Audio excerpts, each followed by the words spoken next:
오늘의 10분 말씀. 갈라디아서 4장 12절부터 20절입니다. 19절 한 절 읽겠습니다. 나의 자녀들아, 너희 속에 그리스도의 형상을 이루기까지 다시 너희를 위하여 해산하는 수고를 하노니. 갈라디아 4장 전반부에서는 예수님을 따르는 자들은 더 이상 하나님의 종의 신분이 아닌 자녀의 신분으로 옮겨졌음을 강조하였습니다. 그래서 다시 율법으로 돌아가는 것은 예수님의 죽음을 헛되게 하는 것이고, 바울의 목숨 건 그의 선교 방문을 그리고 그의 가르침을 헛되게 하는 것이라 나누었습니다. 오늘 본문은 바울이 갈라디아 교인들에게 그들의 어리석음만을 지적하는 것이 아니라 그들을 얼마나 사랑하고 있는지, 그리고 바울과 그들의 관계가 주님 안에서 얼마나 아름다웠는지를 호소하며 율법이 아닌 믿음으로 돌아와야 함을 호소하고 있습니다. 지금 시대의 교회는 서로 실질적으로 사랑하는 부분이 많이 약해져 가고 있습니다. 교리적인 부분은 너무나도 정리가 잘 된 자료들이 넘쳐나기 때문에 내가 깨닫고자만 한다면 이제는 성경 말씀을 자료가 없어서 못 깨닫는 시대는 아니라고 봅니다. 하지만 문제는 그 교리, 즉 진리의 말씀을 그냥 정보로만 방치하는 것이 문제가 되는 것입니다. 저만 보더라도 사역을 오래 하다 보면 사람들을 그리스도의 마음으로 사랑하기보다는 사람들을 어떻게 관리해야 하는 행정적인 능력만 키워져 가는 저의 자신을 보게 됩니다. 신방은 하지도 않으면서도 교회의 행사는 어떻게 진행해야 되는지를 알고, 교인들의 실질적인 아픔은 모르면서도 설교로는 서로를 돌아봐야 한다는 말만 하는 설교자가 되어가는 저의 모습을 문득 발견합니다. 왜 지금 시대의 설교자들의 말씀이 오래된 선배님들의 설교보다 힘이 없을까요? 전 개인적으로 다음과 같이 생각합니다. 삶이 없는 설교를 하기 때문입니다.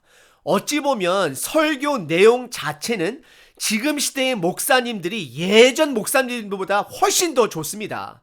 보다 더 좋은 자료와 정리가 잘 된 자료들을 통해 설교 내용은 더 깔끔하고 복음적입니다. 하지만 삶이 복음적이지 않은 것이 문제가 되는 것입니다. 이것은 단지 목회자들만의 문제도 아닙니다.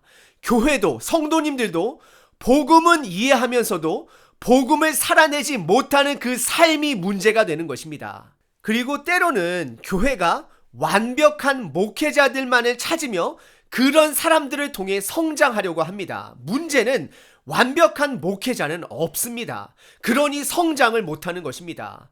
목회자의 위치도 너무나도 중요합니다. 하지만 더 중요한 것은 온 교회의 성도님들이 다 함께 성경 말씀을 삶 속에서 함께 실천함으로 함께 다 같이 성장해야 하는 것이 중요합니다. 오늘 바울은 거짓된 가르침의 현혹이 되어가는 갈라디아 교인들에게 바울이 아직도 얼마나 그들을 사랑하고 있는지를 표현하고 있습니다. 오늘 본문을 통해 나는 복음을 정보로만 알고 지내는 자인지, 아니면 복음을 사랑함으로 삶 속에서 실천하며 지내는 자인지를 점검해 보시길 바랍니다. 오늘 본문은 한 가지 주제를 가지고 말을 합니다. 그것은 바울이 본인처럼 율법으로부터 자유로운 삶을 살아야 됨을 그들에게 말하고 있습니다. 12절에 바울은 갈라디아 교인들이 그와 같이 바울처럼 되기를 바란다라고 고백합니다. 이것은 바울처럼 그들이 율법에서 벗어난 삶을 살기를 바란다라고 고백하는 것입니다. 바울은 갈라디아 교인들에게 율법에서 돌아와 다시 믿음을 통해 자유로운 삶을 살아야 함을 강조하고 있는 것입니다.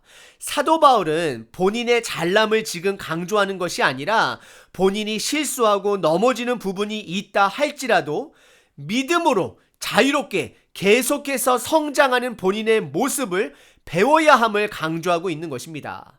그리고 13절에 보시면 바울의 육체적 질병으로 인해 그들에게 복음 전했던 사실을 거론하고 있습니다.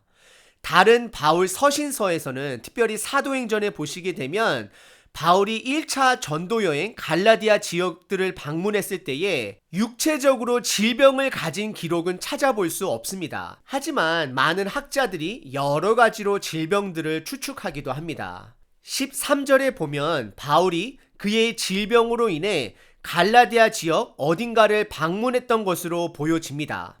고대 시대 때의 선교 여행은 목숨을 걸고 하는 여행이었습니다. 바울은 그 여행을 통해 분명히 면역력도 약해졌을 것이고요. 복음을 전하다 매까지 맞았기 때문에 분명히 몸에 성한 데가 한 군데도 없었을 것입니다. 그래서 아마 갈라디아 지역에 한 곳에 머물러 회복하는 시간도 가졌던 것으로 보기도 합니다. 그리고 사도행전에 보시게 되면 하나님께서 의사인 누가를 그와 함께 붙여준 것을 보게 되면 분명 바울은 몸이 많이 불편했던 사람인 것만은 확실합니다. 그래서 14절에 바울이 그렇게 불편한 몸임에도 불구하고 바울이 그들을 방문했을 때 사도 바울을 천사처럼, 즉 하나님이 보낸 사람으로 극진히 섬겼음을 말하고 있습니다. 그 예로 15절에 사도 바울은 너희의 복이 지금 어디 있느냐 묻습니다. 이것은 너희에게 내가 전한 복음이 어디 있느냐라고 묻고 있는 것입니다. 그리고 이어서 바울이 갈라디아 지역 사람들을 처음 만나고 복음을 전했을 때에 그들의 태도는 바울에게 눈이라도 줄 수 있을 만큼 갈라디아 사람들은 바울의 목숨 건 방문에 감사하며 그를 사랑했던 것을 볼 수 있습니다. 어떤 학자들은 이 부분을 가지고 바울이 눈에 질병이 있었다라고 추정을 하기도 합니다. 하지만 제 견해로는 고대 당시 눈은 신체 중 가장 중요한 부분으로 여겨졌기 때문에 갈라디아 교인들이 그들에게 가장 중요한 것까지 바울에게 줄 수 있을 정도로 그들이 사도 바울을 사랑했었음을 알 수 있습니다. 하지만 16절서부터 18절에서는 삼각관계에 대해 설명을 하고 있습니다. 사도 바울과 갈라디아 교인들과 거짓 교사들의 잘못된 관계입니다. 16절에 지금 현재 갈라디아 교인들이 바울을 원수로 생각한다라고 말을 합니다. 이것은 그들이 바울이 전한 복음을 버렸기 때문에 바울 또한 버린 것으로 볼 수 있습니다.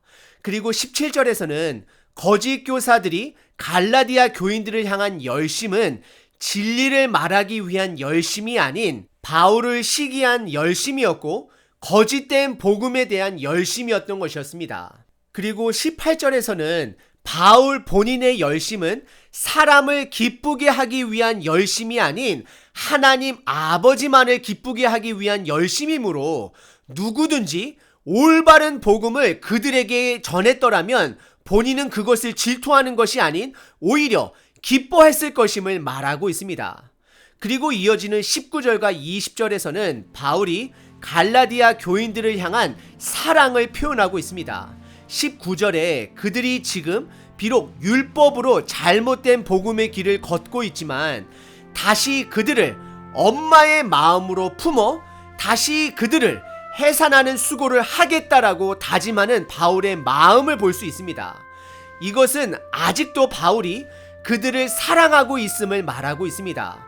그래서 20절에 바울이 1장에서도 말하고 3장에서도 말한 것처럼 거짓 교사들을 저주하고 갈라디아 교인들을 향해 어리석다라고 이야기하는 것은 그들을 아직도 사랑으로 품고 있기 때문에 사랑에서 뿌리를 둔 분노라고 말하고 있습니다. 지금 이 시대에 하나님이 찾으시는 교회는 성경 말씀만 잘 아는 교회가 아닌 말씀대로 사랑을 실천하는 교회들을 찾고 있습니다. 그리고 성도님들도 마찬가지 아닙니까? 당연히 목회자가 말씀을 잘 가르치는 것도 중요하겠지만 대부분의 성도님들이 찾는 목회자는 나에게 관심을 갖고 나를 사랑해주고 때로는 내가 잘못된 길로 갈 때 나를 꾸짖어 줄 수 있는 목사님을 찾고 있지 않으신가요? 결국 이 말뜻은 누구든지 간에 성장하는 사람을 찾고 있다라는 것입니다.